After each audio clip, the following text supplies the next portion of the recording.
ஸ்ரீமதே ராமானுஜாய நமக. பராங்குச அஷ்டகத்திலே நம்மாழ்வாரினுடைய பெருமையை பறைசாற்றும்படியாக 7வது ஸ்லோக அனுபவம் இன்று. வகுளாபரணம் வந்தே ஜெகதாபரணம் முனிம். வகுளாபரணர், வகுள மாலையை அலங்கிருத்தமாக உடையவர். சுவாமி நம்மாழ்வார் தாமே மகிழ் மாலை மார்பினன் என்று திருவாய்மொழியிலே காட்டுகின்றார். வகுளாபரணாங்கிரி யுக்மம் என்று கூறத்தாழ்வான் முதல் ஸ்லோகத்திலேயும் வகுள மாலையை அலங்காரமாக உடைய சுவாமி நம்மாழ்வாரினுடைய திருவடி தாமரைகளானது புகழற்றவர்களுக்கு புகலிடமாகவும் வைதிகர்களுக்கும் சாத்விகர்களுக்கும் தலைக்கு மேல் அலங்கரிக்கும்படியான பூவாகவும் நித்தியமான சம்பத்தாகவும் விளங்குகின்றது. எம்பெருமானாலே கைவிடப்பட்டவர்களுக்கு கூட புகலிடமாய் விளங்கும்படியாய் இருக்கு ஆழ்வாரினுடைய திருவடிகள் என்று சொன்னார். இந்த வகுள பூவானது வாட வாட அதனுடைய ஏற்றம். இந்த பூவானது நன்றாக இருக்கும் பொழுதும் பரிமளம் வீசும், வாடி போகும் பொழுதும் கூட வாட வாட வாட அதனுடைய பரிமளம் என்பது இன்னும் மிகுதியாக இருக்கும். அதுபோலத்தான் நம்மாழ்வார் எம்பெருமானோடு சேர்ந்திருக்கும் பொழுதும் அற்புதமான பாசுரங்களை நல்குவார்.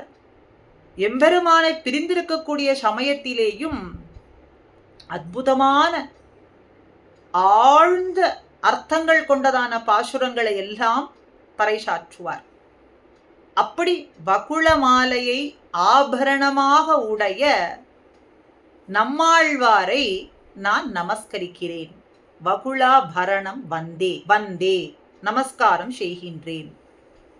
வகுளாபரணம், வகுள மாலையை ஆபரணமாக உடைய நம்மாழ்வாரை நமஸ்கரிக்கின்றேன்.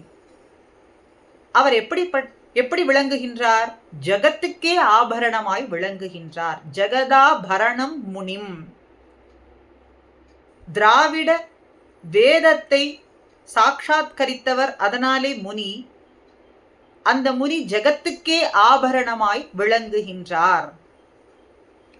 ஆழ்வார் திருநகரிக்கு மாத்திரம் தலைவராகவும் ஆபரணமாய் விளங்குவது என்பது இல்லாமல் ஜகத்துக்கே தலைவராகவும் ஆபரணமாகவும் விளங்கக்கூடிய சுவாமி நம்மாழ்வார் வேதத்தினுடைய உத்தர பகுதியை தமிழ் மொழியினாலே நாம் அத்தனை பேரும் அறியும்படிக்கு வெளியிட்டு அருளினார்.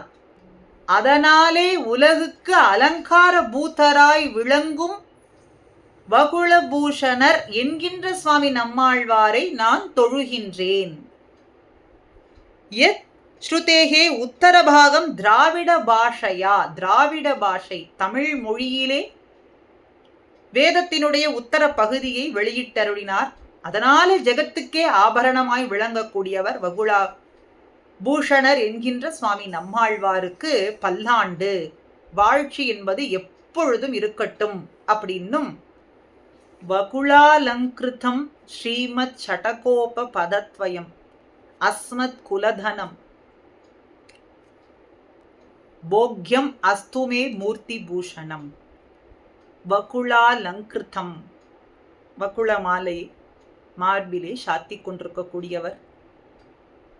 ஸ்ரீமத் சடகோப பதத்வயம், ஸ்ரீ என்கின்ற கைங்கரிய செல்வத்தை உடையவரான ஷடகோபர் என்கின்ற நம்மாழ்வாரினுடைய திருவடி தாமரைகளானது அஸ்மத் குலதனம், எனக்கு எப்பொழுதும் குலதனமாகவும், குல சொத்து. அடியேனுடைய குல சொத்து எது? நம்மாழ்வாரினுடைய திருவடிகள். அது எப்படி இருக்கு? போக்கியமா இருக்கு, நித்தியமான போக்கியதை தரக்கூடியதாக இருக்கின்றது. இப்பொழுது ஆனந்தத்தை கொடுத்து பின்னே மறைந்து போகக்கூடியதான வஸ்துவான்னா எப்பொழுதும் ஆனந்தத்தை, இனிமையை, பரம பாவனமாய் விளங்கக்கூடியதான சொத்து, நித்தியமான சம்பத்து ஷடகோபனுடைய திருவடிகள். அந்த திருவடிகள் என் சென்னிக்கு பூஷணமாய் அலங்காரமாய் ஆயிடுக. எப்பொழுது என்னுடைய சென்னிக்கு அலங்காரமாக ஆகும்? என்னுடைய சென்னிக்கு பூவாக இருக்கட்டுமேன்னு. இதையே ஸ்தோத்திர ரத்னத்திலே ஆள வந்தாரும் எம்பெருமானுடைய திருவடிகளிலே விளங்கக்கூடியதான சங்க் என்ன, சக்கரம் என்ன, இவையெல்லாம் அந்த திருவடிகளிலே இப்படி அழகாக காட்சி கொடுக்கிறதே, அந்த திருவடிகள் என்றைக்கு என்னுடைய சென்னிக்கு அலங்கார பூவாக விளங்குமோ அப்படின்னு பிரார்த்திப்பது போல இங்கே அஸ்மத் குலதனம் போக்யம் மூர்த்தி பூஷணம், தலைக்கு பூஷணமாய் விளங்க வேண்டும். நம்மாழ்வாரினுடைய திருவடிகள்தான் உபாய உபேயமாக இருக்கின்றது, அஸ்மத் குலதனமாக இருக்கின்றது, போக்கியமான வஸ்துவாக இருக்கின்றது. அப்படிப்பட்ட திருவடிகளை எப்பொழுதும் என்னுடைய நெஞ்சிலே வைத்து நான் ஸ்மரித்திருப்பேன், என் சென்னிக்கு பூவாக விளங்கும்படியாக நான் பிரார்த்திப்பேன் அப்படின்னு இந்த ஸ்லோகத்திலேயும் காட்டுகின்றார். ஆக நம்மாழ்வார் திருவடிகள் பரம பாவனமானது, போக்கியமானது. நமக்கும் குலதனமாய் விளங்கும்படிக்கு அவரின் திருவடிகளிலேயே பிரார்த்திப்போம். ஸ்ரீமதே ராமானுஜாய நமஹ.